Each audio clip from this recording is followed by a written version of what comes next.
말씀이고 또 짧아서 너무 좋았던 말씀인데, 우리 같이 한번 요한복음 15장 7절 같이 한번 해보실까요?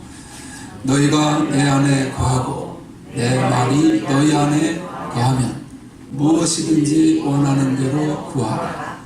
그리하면 이루리라. 요한복음 15장 7절 말씀. 아멘. 너희가 내 안에, 내가 내 안에, 그 말씀이죠. 전제 조건이 분명히 있습니다. 근데 우리는 전제 조건은 뒤로 하고 뒤의 말씀만 생각할 때가 많은 것 같습니다.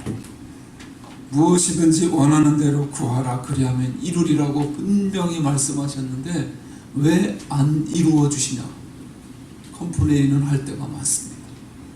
그런데 우리는 돌아보고 또 돌아봐야 하는 것이 바로 정말 우리가 주님 안에 있는가, 그리고 주님의 말씀이, 내 말이 그랬죠, 주의 말씀이 내 안에 있는가, 이것이 중요하고, 그 일이 이루어질 때 그때 주님이 우리에게 응답해 주신다는 사실 놓치지를 마시기 바랍니다. 같이 한번 하실까요? 확신하는 성령의 사랑. 오늘부터 우리가 살펴볼 로마서 8장은 모든 신학자가 이구동성으로 성경에서 가장 중요하다고 말하는 그런 장입니다. 신학자들은 8장의 중요성을 많은 비유를 통해 설명했는데, 그 가운데 가장 인상적인 것은 루터파 경건주의자인 필립 야곱 스페너의 말입니다. 그의 말을 잘 한번 들어보십시오. 만일 성경이 반지라면 로마서는 반지 위에 고귀한 보석이고, 이 8장은 그 보석의 가장 빛나는 부분이다. 그 정도로 로마서 8장이 중요하다면 8장의 주제는 무엇일까요? 지난 시간에 살펴보았던 대로 성화라고 할 수 있습니다. 성화. 성화는 예수님을 믿고 구원받은 우리가 이 땅에서 하나님의 형상을 닮아 거룩하게 변화될 수 있는지를, 변해갈 수 있는지를 말하는 것입니다. 그러나 이 성화에 대한 두 가지 잘못된 생각이 있습니다. 첫 번째, 성화는 노력으로, 정성으로 이루어야 한다는 것입니다. 그러나 성경 어디를 봐도 우리 힘과 노력으로 성화를 이룰 수 있다는 구절은 찾아볼 수가 없습니다. 하지만 성도들에게 이러한 생각이 많이 퍼져 있습니다. 그 결과 많은 성도가 잘못된 신앙에 빠집니다. 성화를 내 힘으로 이루려 하다 보니 금욕주의나 율법주의에 도달한 사람이 있습니다. 또한 형식주의, 외식주의에 빠진 사람들이 얼마나 많은지 모릅니다. 하지만 성경은 결코 그렇게 가르치지 않습니다. 성화는 결코 우리의 힘으로, 우리의 노력으로 이룰 수 없는 것입니다. 두 번째, 성화 불가능성, 즉 성화를 이룰 수 없다는 것입니다. 아무리 노력해도 안 되니까 포기해버립니다. 사실 교회에 나오는 다수의 사람이 여기에 해당된다고 할 수 있습니다. 몇 번을 노력했는데도 안 되는 것입니다. 새벽 기도도 나오고 성경 공부도 열심히 해봤는데 도대체 삶이 변화가 되지 않습니다. 그래서 결국 성화를 포기해버립니다. 여러분 혹시 이 두 종류 중 어딘가에 속하지는 않습니까? 한번 잘 생각해 보십시오. 로마서 8장은 어떻게 성화를 이룰 수 있는지 분명하게 말씀하시는데 그것은 바로 성령입니다. 같이 한번 해보실까요? 성령. 로마서 8장을 읽어보면 성령이라는 단어, 영이라고도 나오는데 이 단어가 무려 19번이나 등장합니다. 거의 2절에 한 번씩 나오는데 특별히 1절부터 17절 상반절까지 15번이나 나옵니다. 거의 매 절마다 성령이 나오는 것입니다. 성령장이라고 알려진 고린도전서 12장에 매 절마다 성령이 한 번씩 등장하는 것을 보면 이 로마서 8장이 얼마나 성령을 강조하는지 알 수 있습니다. 예수님은 성령이 이 땅에 오시기 전에 성령의 사역에서 가장 중요한 것이 무엇인지 가르쳐 주셨습니다. 요한복음 16장 13절 나눠드린 프린트물 요한복음 16장 13절 같이 읽습니다. 그러나 진리의 성령이 오시면 그가 너희를 모든 진리 가운데로 인도하시리니 그가 스스로 말하지 않고 오직 들은 것을 말하며 장래의 일을 너희에게 알리시리라. 얼마나 중요한 말씀입니까? 하나님은 성령을 왜 보내셨나요? 성령은 왜 우리 마음에 계신가요? 성령이 우리 마음에 오셔서 하시는 가장 중요한 사역은 무엇인가요? 바로 우리를 진리 가운데로 인도하시는 것입니다. 잘못하면 엉뚱한 길로 가니까 그것을 그냥 내버려 둘 수가 없는 것입니다. 그래서 성령은 우리를 진리 가운데로 인도하시는 것입니다. 특별히 한국교회는 성령 하나님 하면 자꾸만 불을 생각하고 그리고 병고침과 은사를 떠올립니다. 그러나 그것은 성령의 주된 사역이 아닙니다. 성령은 우리를 진리 가운데로 인도하십니다.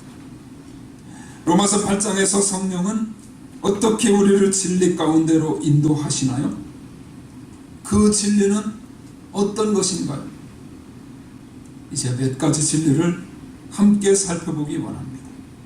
첫 번째, 성령은 우리를 정죄의식에서 자유롭게 하심으로 우리를 진리 가운데로 인도하십니다.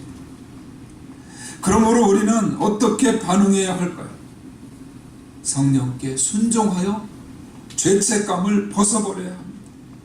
이것이 바로 성화의 비결입니다. 그러므로 성화의 첫 번째 단계는 우리 마음에 죄책감을 벗어버리는 것입니다. 성령께서 이 일을 행하십니다. 여러분, 낚시를 하는데 가장 중요한 것은 낚싯밥입니다. 낚시 기술이 아무리 좋아도 낚싯밥이 없으면 물고기를 낚을 수 없습니다. 흥미롭게도 성경은 사탄이 우리를 유혹하는 장면을 낚시에 비유합니다. 여러분, 사탄이 지금도 우리를 낚시하듯이 유혹하고 있다는 사실을 아십니까? 그렇다면 사탄이 가장 즐겨하며 사용하는 가장 강력한 낚싯밥이 무엇일까요? 그것은 다름 아닌 우리 마음에 남아있는 죄책감입니다. 우리는 모두 구원을 받았지만 이 땅에 사는 동안 타락한 본성에 매여 살 수밖에 없습니다. 그 결과 마음에는 하나님의 법을 따르고 싶은 그러한 소원이 있지만 그 소원과는 상관없이 타락한 본성에 이끌려 종종 죄를 짓게 됩니다. 바로 그때 사탄은 우리 곁에 다가와 속삭이는 것입니다. 야, 내가 저지른 일을 좀 봐라. 내가 저지른 일로 내 자녀가 고통을 당하고 내 이웃과 내 가정이 얼마나 파괴되었는지 보라. 그래도 내가 구원받았다고 내가 하나님의 자녀라고 웃기는 소리 하지 마. 그 속삭임에 수없는 그리스도인이 무너져 내렸습니다. 그 속삭임을 쫓으면 과거에 저지른 잘못으로 인해서 후회와 죄책감과 낙심이 찾아옵니다. 자동차 사고를 당하고 병에 걸리면 금방 그 죄가 떠오릅니다. 그래, 하나님이 나를 치시는 거야. 그 죄책감 때문에 얼마나 많은 성도들이 낙심하고 성화의 길을 포기했는지 모릅니다. 그 순간 우리는 사탄의 낚시 바늘에 걸려든 것입니다. 하지만 성령은 그렇게 좌절하는 저와 여러분에게 찾아오셨어요. 우리를 진리 가운데로 인도하길 원하십니다. 그 진리가 무엇인지 아십니까? 오늘 1절에 명확하게 나타나 있습니다. 1절 말씀 같이 읽습니다. 그러므로 이제 그리스도 예수 안에 있는 자에게는 결코 정죄함이 없나니. 이 말씀은 우리가 이번 주에 반드시 암송해야 할 말씀입니다. 다시 한번 하실까요? 그러므로 이제 그리스도 예수 안에 있는 자에게는 결코 정죄함이 없나니. 여러분, 왜 이 말씀이 중요한가요? 하나님이 구원을 통해 우리에게 주시는 복의 핵심이 여기에 다 들어있기 때문입니다. 간단합니다. 바로 예수 그리스도 안에 있기만 하면, 예수 그리스도 안에 있기만 하면 결코 정죄함이 없다는 사실입니다. 그러면 정죄함이 무엇인가요? 살펴보니까 이 단어는 법적인 용어입니다. 사람이 죄를 범하면 고발을 당하고 경찰서에 가서 조사를 받습니다. 여러 번의 재판의 과정을 거쳐서 마지막으로 판사가 판결을 내립니다. 그 판결에서 죄가 없다고 하면 풀려나는 것이고, 죄가 있다고 하면 감옥에 가는 것입니다. 판결에 의해서 유죄로 인정받는 것, 그것이 바로 정죄입니다. 그런데 본문을 통해 하나님은 놀라운 말씀을 하십니다. 그것은 누구라도 예수 그리스도 안에 있기만 하면 어떠한 정죄도 당하지 않는다는 사실입니다. 우리에게 여전히 죄가 있고 앞으로도 연약함으로 인해서 죄를 지을 것이 분명한데도 불구하고 하나님은 이렇게 선포하시는 것입니다. 따라서 예수 그리스도 안에 있기만 하면 어떤 유죄 판결도 받지 않을 줄로 믿으시기 바랍니다. 하나님은 이것을 강조하기 위해서 결코라는 단어를 사용하셨습니다. 이제 우리는 그리스도 안에 있기 때문에 결코 유죄 판결을 받을 수 없는 것입니다. 어떻게 이런 믿기 힘든 일이 우리에게 일어났나요? 우리가 죄를 짓고 앞으로도 죄를 지을 것이 분명함에도 불구하고 유죄 판결을 받지 않는 이유는 무엇인가요? 본문 2절은 그 이유를 이렇게 설명합니다. 2절 같이 읽습니다.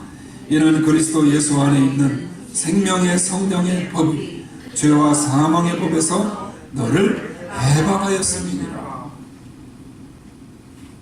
우리가 예수님을 믿는 그 순간 죄와 사망의 법에서 해방되었다고 분명하게 전합니다. 여기서 생명의 성령의 법은 무엇이며 죄와 사망의 법은 무엇인가요? 먼저 생명의 성령의 법은 성령이 가르치는 진리이며 우리가 믿어야 할 진리입니다. 그래서 나는 이제 죄와 사망의 법에서 완전히 해방되었습니다. 죄와 사망의 법은 무엇인가요? 간단하게 쉽게 말해서 지금까지 우리가 살아온 법을 말합니다. 죄를 지으면 사망에 이릅니다. 유죄 판결을 받는 것입니다. 분명히 율법은 나쁜 것은 아닙니다. 율법은 선하다고 했습니다. 하지만 우리 중 율법을 통해 구원받을 자는 아무도 없습니다. 왜냐하면 우리는 연약해서 타락한 본성을 가졌기 때문에 율법을 다 지켜 행할 수가 없습니다. 따라서 율법을 통해 구원을 얻으려고 하는 것은 바로 죄와 사망의 법입니다. 이 법은 너무나 익숙해서 우리 마음에 오히려 더 잘 와닿습니다. 그러나 하나님은 생명의 성령의 법이 죄와 사망의 법에서 우리를 해방하셨다고 말씀하십니다. 생명의 성령의 법은 우리의 본성으로는 도저히 이해할 수가 없습니다. 아무리 학식이 뛰어나다 해도 이해하기 어렵습니다. 그렇다면 우리는 세상적인 죄와 사망의 법에서 해방시킨 그 놀라운 법은 무엇인지 알아야 합니다. 그 법은 성령이 내 마음에 들어오셔서 생긴 법입니다. 그것은 우리를 살리는 생명의 법칙입니다. 죄와 사망의 법칙은 우리를 죽이지만 생명의 성령의 법은 우리를 살리는 것입니다. 죄와 사망의 법에서는 모든 것이 자기 자신에게 달려 있습니다. 그래서 내가 잘하면 복을 받고, 내가 악을 행하고 내가 죄를 범하면 망하는 것이었습니다. 아무리 10번을 잘해도 한 번 죄를 범하면 나는 벌을 받아서 죽어야 합니다. 그러나 생명의 성령의 법은 다릅니다. 모든 것이 내가 아닌 성령께 달려있기 때문입니다. 우리가 선하게 살든 악하게 살든 우리의 생명과는 관련이 없습니다. 성령이 마음에 들어온 자는 누구든지 생명을 얻을 줄로 믿어야 합니다. 성령과 함께하는 자는 결코 망할 수가 없습니다. 이는 성령이 거룩하시기 때문입니다.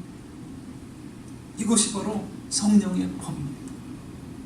하나님은 우리가 이 법을 잘 이해하지 못할까봐 3절 4절에서 덧붙여서 말씀하십니다. 3절 4절 읽습니다. 율법이 육신으로 말미암아 연약하여 할 수 없는 그것을 하나님은 하시나니 곧 죄로 말미암아 자기 아들을 죄 있는 육신의 모양으로 보내어 육신의 죄를 정하사. 여러분, 이것이 바로 생명의 성령의 법입니다. 죄와 사망의 법은 우리 육신이 연약해서 율법을 지킬 수가 없음을 의미합니다. 율법은 본래 선하고 좋은 것이지만 우리는 연약해서 율법을 온전히 100% 다 지킬 수가 없습니다. 율법을 어기면 정죄를 당해야 되거든요. 사실 우리는 모두 다 죄를 범했고 정죄를 받아야 합니다. 죄와 사망의 법 가운데 있었습니다. 푹 빠져 있었습니다. 그런데 놀라운 일이 일어났습니다. 도저히 우리 힘으로는 할 수 없는 것을 우리를 사랑하시는 하나님께서 행하신 것입니다. 하나님은 우리의 죄를 해결하기 위해서 독생자 예수 그리스도를 이 땅에 저와 여러분에게 보내셨습니다. 예수님은 죄 있는 육신을 입고 오셨습니다. 그리고 우리의 죄값을 피를 흘리심으로 다 갚으셨습니다. 내가 유죄 판결을 받고 벌을 받아야 마땅한데 그분이 대신해서 정죄를 받으셨습니다. 그분이 모든 율법의 요구를 다 이루셨습니다. 따라서 이제 율법은 우리에게 요구할 것이 없어졌습니다. 어릴 때 우리가 잘못해서 누군가에게 손해를 끼치면 일반적으로 부모님이 배상을 해줍니다. 부모님이 분명히 배상을 해줬는데 부모는 부모대로 한 거고 너는 내가 보상을 해야지. 그러면서 그렇게 요구하는 사람은 아무도 없습니다. 왜냐하면 부모님이 다 보상을 했기 때문입니다. 여러분, 예수님이 십자가 위에서 우리 대신해서 율법의 요구를 이루시고 우리가 받아야 할 정죄를 다 받으셨음을 믿으시기 바랍니다. 그러므로 이제부터 그 누구도 저와 여러분을 정죄할 수 없습니다. 우리는 의로운 자가 되었고 절대로 유죄 판결을 받지 않을 것입니다. 왜냐하면 예수님은 우리가 과거에 지은 죄뿐만 아니라 미래에 지을 죄까지도 다 짊어지셨기 때문에 우리가 착해서가 아닙니다. 예수님이 갈보리 십자가 위에서 우리 대신 정죄를 받으셨기 때문입니다. 이 사실을 믿음으로 받아들이시기 바랍니다. 유명한 기독교 상담학자인 게리 콜린스라는 사람이 있는데 그 사람이 이 구절을 설명하면서 한 가지 예화를 들려줍니다. 하나님은 우리가 예수님을 믿는 그 순간 어떤 놀라운 일을 행하십니다. 우리가 지금까지 지은 모든 죄를 다 지워버리십니다. 지워버릴 뿐만 아니라 우리 죄를 기억 속에서 완전히 없애버리기 위해 저 바다 깊은 곳에 던져버리십니다.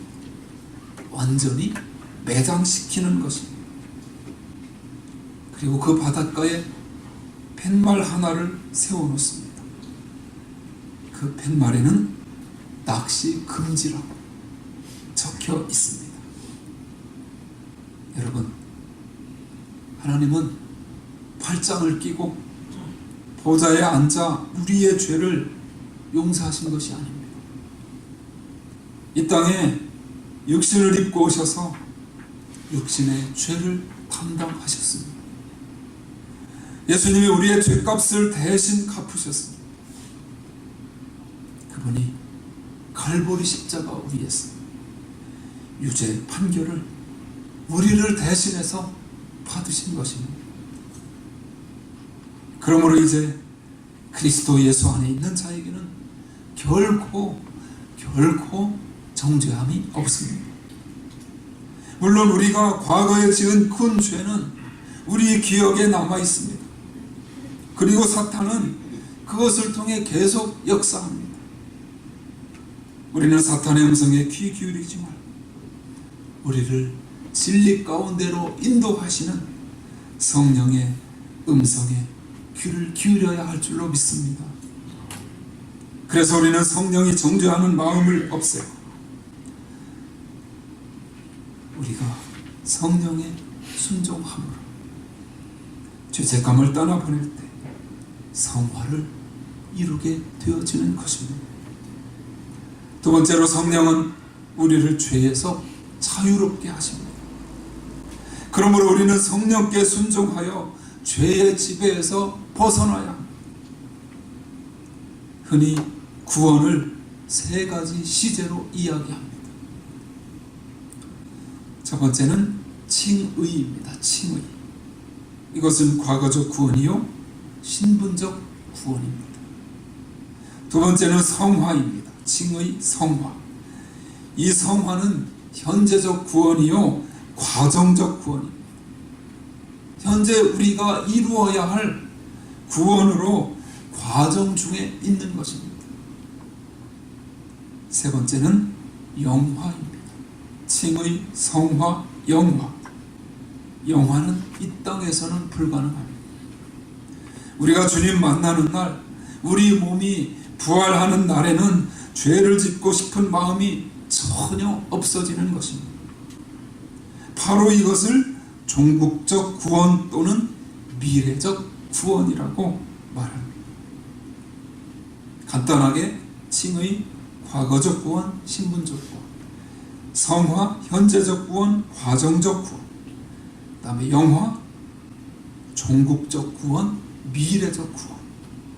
그렇게 기억하십시오. 여러분, 예수님이 십자가에서 우리 죄값을 다 치르셔서 우리는 구원을 얻었습니다. 신분적으로 우리는 의로움을 얻었습니다. 그러나 우리에게는 여전히 이루어가야 할 구원이 있습니다. 바로 현재적이고 과정적 구원인 성화입니다. 그런데 왜 우리는 신분이 의롭게 되었는데도 불구하고 계속해서 성화를 이루어가야 할까요? 그 이유를 사도 바울은 오늘 5절로 7절에서 이렇게 설명합니다. 같이 읽습니다. 육신을 따르는 자는 육신의 일을, 영을 따르는 자는 영의 일을 생각하나니 육신의 생각은 사망이요 영의 생각은 생명과 평안이니라. 육신의 생각은 하나님과 원수가 되나니 이는 하나님의 법에 굴복하지 아니할 뿐 아니라 할 수도 없음이라. 중요한 것을, 정말 중요한 내용을 구분해서 정확하게 설명해 주고 있죠. 어떤 말씀이 눈에 더 띄시나요? 육신의 생각은 사망이요 영의 생각은 생명과 평안이라는 말씀. 육신의 생각은 하나님과 원수된다고 했죠. 하나님과 원수됐는데 어떻게 하나님의 말씀에 굴복할 수가 있겠습니까? 절대로 할 수 없다고 말씀합니다. 그러므로 우리는 육신을 따르는, 영을 따르는 자들이 되어야 합니다. 하나님을 따르는 자, 하나님의 법에 순종하는 자가 될 때 하나님께서 우리를 책임져 주신다는 이 말씀을 우리는 잊지 말아야 합니다. 여러분, 우리는 이미 구원을 받았습니다. 하나님의 자녀가 되어서 천국에 들어갑니다. 유죄 판결을 받지 않습니다. 그런데 이 땅에서 성화를 이루지 않고 육신을 따라 살면 어떻게 되나요? 하나님의 자녀로서 복된 삶을 사는 것이 아니라 사망을 경험하게 됩니다. 이 땅에서 하나님을 기쁘시게 하는 자가 아니라 하나님과 원수되는 비참한 삶을 살게 됩니다. 그러나 우리는 그렇게 살 수 없습니다. 그렇게 살아서는 안 됩니다. 왜냐하면 우리는 하나님의 자녀요 구원받은 의인들이기 때문입니다. 구원받은 우리가 이 땅에서 어떻게 믿지 않는 사람처럼 사망을 경험하고 하나님과 원수가 될 수 있겠습니까? 그럴 수는 없는 것입니다. 우리가 예수님을 믿는 그 순간부터 우리 심령에 성령 하나님이 내주하시기 때문입니다. 그래서 성화가 중요합니다. 9절 말씀을 한번 같이 읽습니다. 만일 너희 속에 하나님의 영이 거하시면 너희가 육신에 있지 아니하고 영에 있나니 누구든지 그리스도의 영이 없으면 그리스도의 사람이 아니라. 예수님을 믿는 순간 성령은 우리 안에, 여러분 안에 들어오십니다. 그래서 우리는 성령의 사람이 되는 것입니다. 그리고 성령의 사람은 성령의 사람답게 살아야 합니다. 구원받은 모든 사람 속에 성령이 거하십니다. 그래서 거룩한 성령을 내 안에 모시면 어떻게 되나요? 10절을 같이 읽습니다. 또 그리스도께서 너희 안에 계시면 몸은 죄로 말미암아 죽은 것이나 영은 의로 말미암아 살아있는 것이니라. 그러니 얼마나 성령이 중요한지 우리가 알 수 있게 되고 깨닫게 되어지는 것이죠.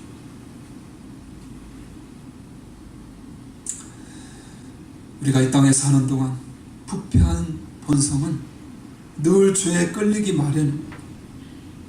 사도 바울은 그 죄에 끌리는 육신을 죽을 몸이라고 표현합니다. 그렇다면 우리는 이 땅에서 부패한 육신, 죽을 몸으로 어떻게 살아야 할까? 사실 많은 그리스도인이 이 사실 때문에 성화의 삶을 포기합니다. 그래서 예수님은 11절에서 이렇게 말씀합니다. 같이 읽습니다.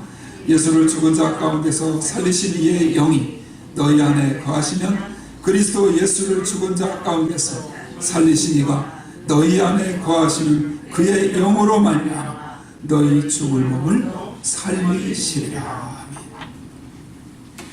그러니까 성령이 얼마나 중요합니다.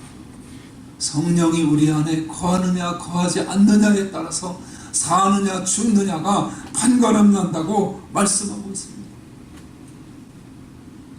우리 모두 예수님이 부활하신 것을 압니다. 하나님의 성령을 통해 그분을 살리셨다고 말씀합니다. 예수님을 죽은 자 가운데서 살리셨던 그 놀라운 능력의 성령이 저와 여러분 안에 거하심을 믿으시기 바랍니다. 그렇다면 어떤 일이 일어날까요? 이제 결론을 내려야 합니다. 우리는 우리 안에 타락하고 부패한 죽을 몸을 갖고 있습니다. 날마다 죄에 끌립니다. 그러나 성령이 함께 하시기 때문에 포기하지 않습니다. 예수님을 죽은 자 가운데서 살리신 성령이 우리 안에 거하십니다. 그러므로 우리의 죽을 몸도 살리실 것을 믿으시기 바랍니다. 타락한 육신을 이길 힘을 주실 줄 믿으시기 바랍니다. 여러분, 한국의 경우 대도시에 인기 있는 건물이 무엇인지 아십니까? 우선 건물 지하에는 교회가 있습니다. 1층에 노래방이 있고 2층에는 주점이 있습니다. 그리고 3층에는 모텔이 있습니다. 그리스도인들이 이 건물을 무척 좋아한다고 합니다. 그 이유는 노래방부터 주점, 모텔까지 다 드나들며 마음껏 죄를 짓고 나올 때 지하 교회에서 회개하고 나올 수 있기 때문이라고. 누가 지은 말이겠죠. 그런 말이 있습니다. 그래서 건물 주인들이 교회를 찾는다고 합니다. 교회를 드리려고 세를 싸게 준다고 합니다. 정말 안타까운 그런 모습이 아닐 수 없습니다. 이것은 그리스도인의 삶의 모습이 아닙니다. 우리는 분명히 타락한 본성을 지닌 채 죽을 몸 안에 갇혀 삽니다. 그러나 성령을 통해 주시는 말씀을 마음에 우리는 받아야 합니다. 예수님을 죽은 자 가운데서 살리신 능력의 성령이 저와 여러분을 죽을 몸에서 살리실 것을 믿으시기를 바랍니다. 사랑하는 여러분, 저에게는 소망이 있습니다.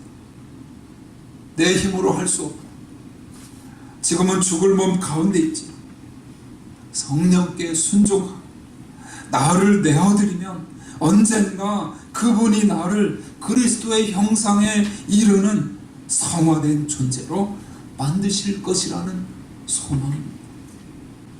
여러분에게도 이 소망이 넘치시기 바랍니다.